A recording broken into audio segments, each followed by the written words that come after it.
Thank you everybody for coming. I'm Cynical Simon. This is going to be a reading from my book, The Perfect Weapon. It's sort of the story of Evan Bowers, The Perfect Weapon. He's like the world's greatest assassin. But there's a lot more to that. For one, it's kind of like in a different reality. It's sort of like ours, but it sort of departs from our own personal history at around the election of 2000, which is the part I'll be reading, so we'll just go ahead and get to that.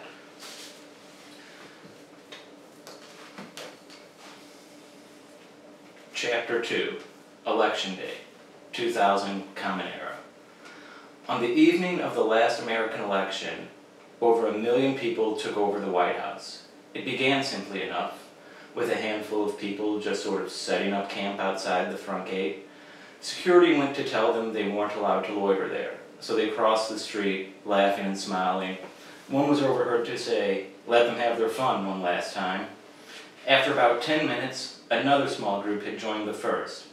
After about half an hour, when they had grown to a little over 60 people, the Secret Service began putting up barricades and calling out the riot police to man them. By noon, the crowd had grown to a few thousand and started to surround the building. The guards watched the people milling about, nervously playing with their guns and adjusting their helmets, while their superiors tried to decide if they should go disperse the crowd. After another hour, it was too late. The crowd was growing exponentially and had reached well over 60,000. As long as they weren't being violent, sending the riot police to get rid of them would be a publicity nightmare. So all they could do was watch and wait as ever-increasing waves of people showed up. By the time all the polls had closed, there were more than 700,000. Then they all started closing in. Warnings were given over megaphones. They were ignored. Canisters of tear gas were fired into the crowd, but there were people with gas masks ready, who picked them up and threw them, not back at the soldiers, but to the back of the crowd, where they were thrown farther back and farther until they lay in the middle of empty streets, harmlessly emitting their fumes away from anybody. Then the megaphones blared threats to open fire, but none of the guards pulled their trigger. Many even put their guns down and went to join the crowd.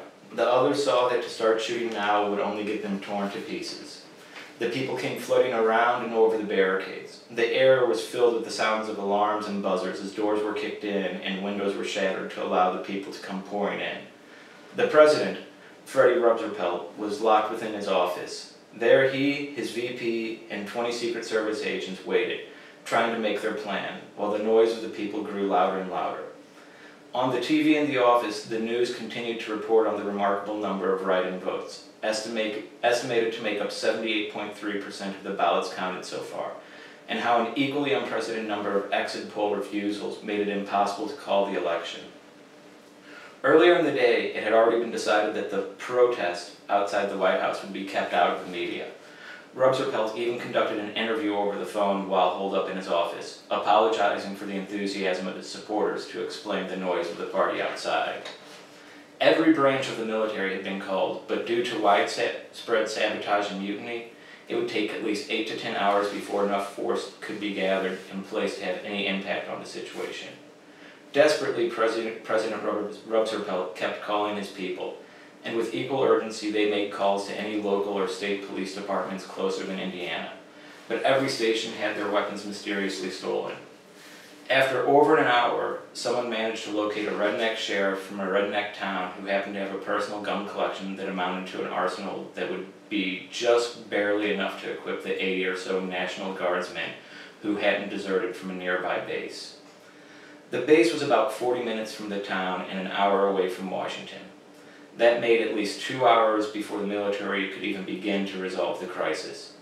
And no matter how well they were armed, there didn't seem to be much those 80 men would be able to achieve against the ocean of people that now covered over 20 blocks of the nation's capital.